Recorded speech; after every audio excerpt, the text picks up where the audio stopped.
De vuelta en Roma con 23 años, carente de fortunas o cargos, César encontró otra vía por la que procurarse una rápida notoriedad, un escenario.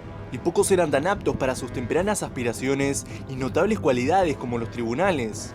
En la capital, los juicios eran asuntos públicos que gozaban de un gran seguimiento popular y solían celebrarse en alguna de las principales basílicas, o directamente en el foro, al aire libre, donde se instalaban grandes plataformas. Aquellos espectáculos civiles no solo servían para impartir justicia a la vista de todo el mundo, también eran una oportunidad de lucimiento para quienes intervenían en ellos.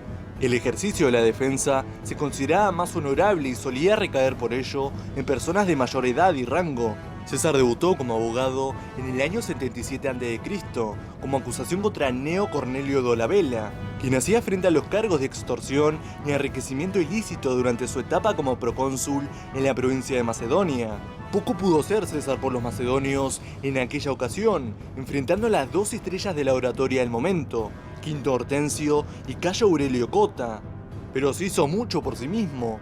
Su discurso causó una profunda impresión y le granjeó gran respeto. Una nueva promesa de la oratoria había llegado a la arena pública. Meses después, César volvería a emplearse a fondo, esta vez contra Cayo Antonio, imputado por su rapacidad en Grecia mientras servía en la guerra contra Mitrídates. La acusación fue meticulosa y el acusado solo pudo salvarse gracias a la intervención de un tribuno de la plebe que anuló la condena. La reputación de César, que escogía a sabiendas casos potencialmente sonados, crecía, pero también los enemigos que iban haciéndose entre los círculos de sus influyentes acusados. Hostigado por ellos, llegó el momento en que juzgó oportuno volver a poner tierra de por medio y alejarse por un tiempo del laberinto romano. El ejercicio de la retórica estaba probando ser un arma especialmente eficaz en los albores de su carrera política, y César decidió viajar hasta Rodas, uno de los centros culturales más importantes del momento, con la intención de asistir a las clases de Apolonio Molón, el más reputado profesor de retórica de su tiempo. El viaje, sin embargo, habría de depararle más de un rodeo imprevisto. Cuando navegaba cerca de la isla de Farmacusa, su barco fue asaltado por piratas, que se contentaron al descubrir entre la tripulación a un noble por el que podrían pedir un cuantioso rescate. Pero fue mayor su sorpresa cuando el joven cautivo se rió en su cara al escuchar la cifra exigida, 20 talentos de plata, y los animó a pedir 50, como finalmente hicieron. Su asombro no quedaría ahí. Cuenta Plutarco que César estuvo prisionero en el campo corsario por 38 días y que además tragó confianza con sus captores al punto de participar en sus juegos deportivos, de leerle los poemas y discursos que escribía para matar las horas o incluso de enviar a sus esclavos a hacerlos callar por las noches cuando no lo dejaban dormir. A los piratas, aquellas muestras de arrogancia que atribuían a la fogosa juventud de su noble cautivo parecían divertirles mucho. Por más que aquel los amenazara con volver por ellos y crucificarlos, nomás hubiera sido rescatado. El cautivo cumplió su palabra. Tras el pago de rescate, César se dirigió a Mileto, la ciudad que había aportado el grueso del importe. Allí reclutó una flotilla armada con la que dio una exitosa caza a sus captores, y más tarde, en contra de los deseos del gobernador de la provincia, por iniciativa propia, ordenó a sacar a los prisioneros de sus celdas y crucificarlos. Nadie osó oponerse a su decisión, aunque antes de subirlos al patíbulo, cuenta Plutarco, ordenó que fueran degollados en deferencia al afecto que le había tomado durante su cautiverio, pues cabe destacar que este era un acto de clemencia, ya que ahorraría a los ajusticiados la terrorífica agonía de la cruz. A finales del año 74, llegó a la capital la noticia de que César había sido designado para ocupar una vacante como pontífice, un sacerdocio prestigioso que no comportaba las restricciones para la carrera militar y política, al contrario del Flamen Dialis. La proyección que el prestigioso sacerdocio auguraba, pues era raro el pontífice que no alcanzaba el consulado, pareció cumplirse menos de un año después del regreso de César a Roma, cuando obtuvo además su primer cargo electo como tribuno militar. Se trataba de un puesto exclusivamente castrense, pero constituía una primera prueba de fuego para los jóvenes que comenzaban a tantear su tirón popular en las urnas. Superado con éxito aquel listón previo, César podía aspirar a las magistraturas propias del cursus honorum. Las principales eran votadas por la Asamblea Centuriada, de origen militar, que se reunía en el campo de Marte junto a los ciudadanos varones divididos en centurias según su estatus económico, siendo las más pudientes las que votaban primero y ejercían mayor influencia. El resto de las magistraturas eran elegidos por la Asamblea Tribal, formada por las 35 tribus romanas, urbanas y rurales, a modo de los actuales distritos electorales, que votaban en bloque y también podían promulgar leyes. No sabemos mucho de las acciones en que estuvo implicado César durante dicho tribunado, pero casi con seguridad combatió en la Guerra de los Esclavos, un conflicto que sacudió la península itálica después de que un grupo de gladiadores, encabezados por el Tracio Espartaco, escapara de su escuela de entrenamiento e iniciara un levantamiento masivo. A propósito, si quieres saber más de los gladiadores y de Espartaco, déjalo en los comentarios y ahondaremos más en este tema. Sigamos. Durante esta guerra aparecería un nombre importante, uno que desempeñaría un papel crucial en la historia de la Tardorrepública y en la vida del propio César, Cno Pompeyo, hombre que apoyó a Sila reclutando sus propias tropas de manera ilegal. Se había ganado el apelativo del joven verdugo por su sádico celo en el castigo de los partidarios de Mario. Carecía de habilidad política, pues había pasado la mitad de su corta vida guerreando, pues era adorado por sus soldados y acumulaba sonados triunfos militares. En el año 71, Pompeyo Magno, como lo llamaba Sila en honor al héroe macedonio con el que el joven guerrero gustaba compararse, llegó a la península itálica procedente de Hispania, donde había combatido con los restos del ejército rebelde de los partidos de Mario hasta derrotarlos.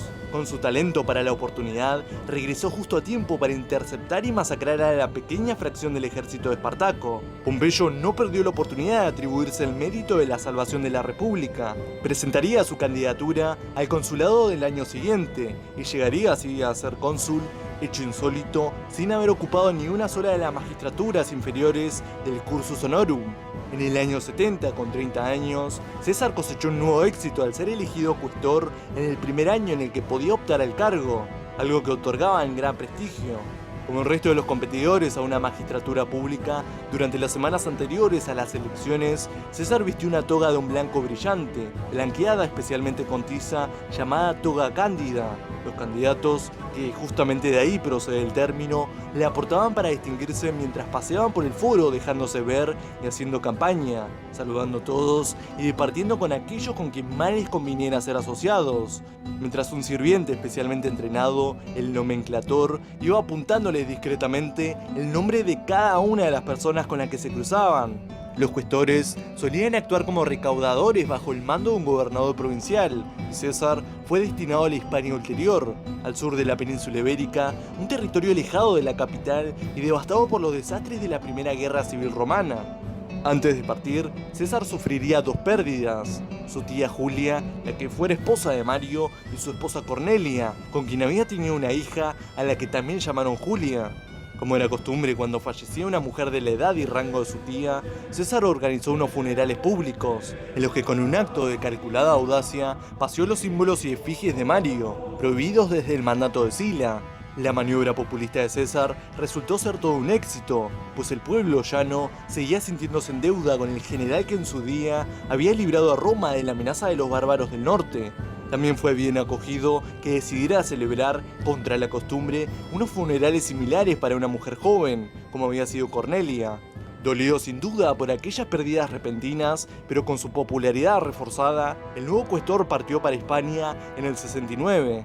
Estando allí, tuvo que recorrer infatigablemente el territorio para interceder en disputas y reorganizar la administración local, algo a lo que se aplicó con celo y que le permitió trabar contactos y amistades que habrían de serle útiles en el futuro. El futuro estaba sin duda presente en su mente, pues con ánimos renovados, tras cumplir con sus obligaciones y con el permiso del gobernador, César, siempre ligero, regresó a Roma antes de cumplirse el plazo de su asignación. De vuelta a la capital, en el 67, contrajo matrimonio con Pompeya, una pariente lejana de Pompeyo Magno y nieta del propio Sila. Luego, apoyó con entusiasmo tanto la ley Gabinia como la ley Manilia, que otorgaban poderes extraordinarios a Pompeyo para combatir respectivamente a los piratas que asolaban en el Mediterráneo y a Mitrídates. Durante su consulado, con inteligencia, Pompeyo y Craso, hombre con el que había presentado conjuntamente su candidatura, habían revertido algunas de las reformas conservadoras impuestas por Sila, restituyendo prerrogativas al tribunado de la plebe, su inviolabilidad y derecho de veto, y readmitiendo a los miembros de la orden ecuestre en los tribunales. Estas y otras eran medidas populares que beneficiaban a los estamentos más perjudicados por el cierre aristocrático que había llevado a cabo el dictador. Eran precisamente la clase de políticas con las que César quería verse asociado y las que él mismo practicaba en su ámbito de acción a medida que iba escalando peldaños. En el año 65 fue elegido Edil Curul, cargo urbano que tenía a su cuidado las infraestructuras de la ciudad y la vigilancia policial, pero también, muy especialmente, la organización de las grandes festividades y juegos públicos. Aun siendo todavía una magistratura menor, el cargo daba derecho a sentarse en una silla curul, como hacían pretores y cónsules. Además, la organización de los juegos ofrecía a los responsables una excelente oportunidad para granjearse el favor popular, y los ediles competían por superar a sus antecesores, invirtiendo fabulosas sumas de su propio bolsillo. César, el vecino de la bulliciosa Subura, demostró estar especialmente dotado para la tarea, y sus formidables espectáculos hicieron las delicias de la plebe. El nuevo edil era notorio, gustaba hacer las cosas a lo grande. Las deudas de César crecieron considerablemente durante ese año, y es muy probable que Craso fuera uno de los principales prestamistas. Más crecerían todavía cuando César se embarcó primero en la competición por la pretura, que obtuvo en el año 62, y poco después por la vacante de Pontifex Maximus, cabeza del colegio pontificio y el cargo religioso más importante de la República. A mitad de la campaña por el pontificado, su ilustre contrincante Cayo Valerio Catulo, temeroso del resultado y sabiéndolo ahogado en deudas, le ofreció una generosa suma a cambio de retirarse de la competición. ¿Cuál fue la reacción de César?, se preguntarán.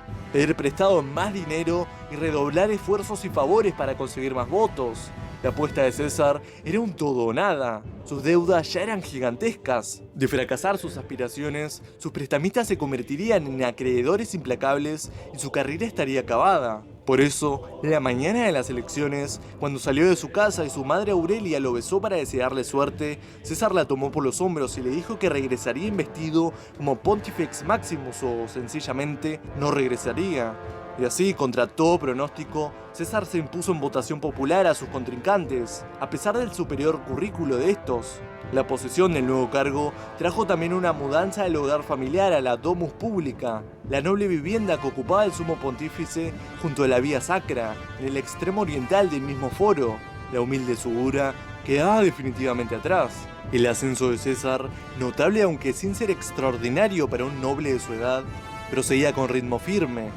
Con todo, los años 63 y 62 resultarían muy turbulentos y su capacidad para sortear vientos contrarios y escándalos de diverso signo iba a ser puesto a prueba.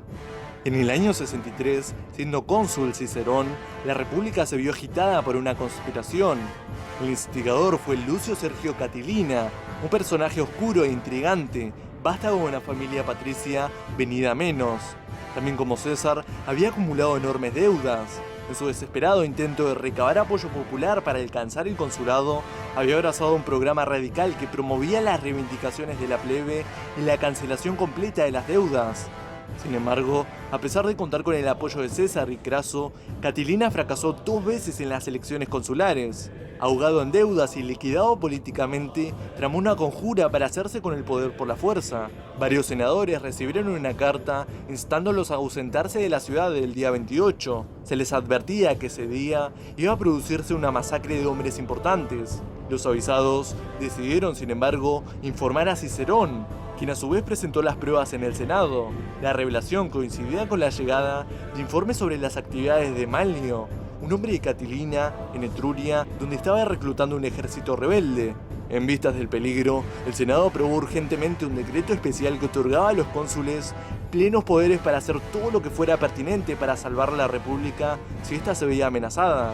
Luego de la histórica sesión del Senado en la que Cicerón acusó públicamente a Catilina de estar detrás de la conjura, con aristocrático desdén, soportó el desprecio y abandonó la ciudad aquella misma noche. Pero no para exiliarse voluntariamente, sino para reunirse con Malnio y sus tropas. En Roma se quedaron algunos aliados, quienes trataron de abrir otro frente ganando para su causa al pueblo galo de los alóbroges, cuyo representante se encontraba en la ciudad. Sin embargo, los alóbroges optaron también por informar al cónsul. Cicerón no tardó en apresar con pruebas contundentes a 5 figuras claves de la trama, cuya custodia fue encargada a otros tantos senadores, César y Craso entre ellos, probablemente para ponerlos a prueba. La sesión en la que se debatió la suerte de estos también ha pasado a la historia. Cicerón, que sabía que vivía sus días de mayor gloria y no dejaría escapar la oportunidad de ser recordado como salvador de la República, pidió la pena capital para los conjurados. Varios senadores distinguidos hablaron en el mismo sentido y el destino de los conspiradores parecía sellado hasta que César tomó la palabra. En un discurso vibrante, cuestionó la pertinencia de ejecutar a los culpables por el peligroso precedente que podía sentar aquel uso del poder y abogó por una solución inédita: encargar la custodia vitalicia de cada uno de ellos a una ciudad de la península itálica, de manera que penasen así desposeídos y exiliados por su crimen. La intervención de César logró equilibrar el debate. Pocas cosas otorgaban más prestigio en el Senado que una intervención capaz de hacer cambiar repentinamente el rumbo de su veredicto. César lo sabía, pero a pesar del brillante discurso y contrapostura de este, el Senado terminó votando mayoritariamente a favor de la ejecución. Los conjurados serían ajusticiados en la prisión de Tuliano por orden de Cicerón. Catilina sería finalmente derrotado en batalla meses después, donde murió batiéndose con desesperada valentía. Tras todo esto, César viajará a las Galias, donde pasará 10 años de su vida imponiendo el orden con sus legendarias legiones. Pero eso, lamentablemente, será cuento para otra noche. Si te gustó el video, dale me gusta y suscríbete al canal. Y a no olvidar, la paideia es eterna.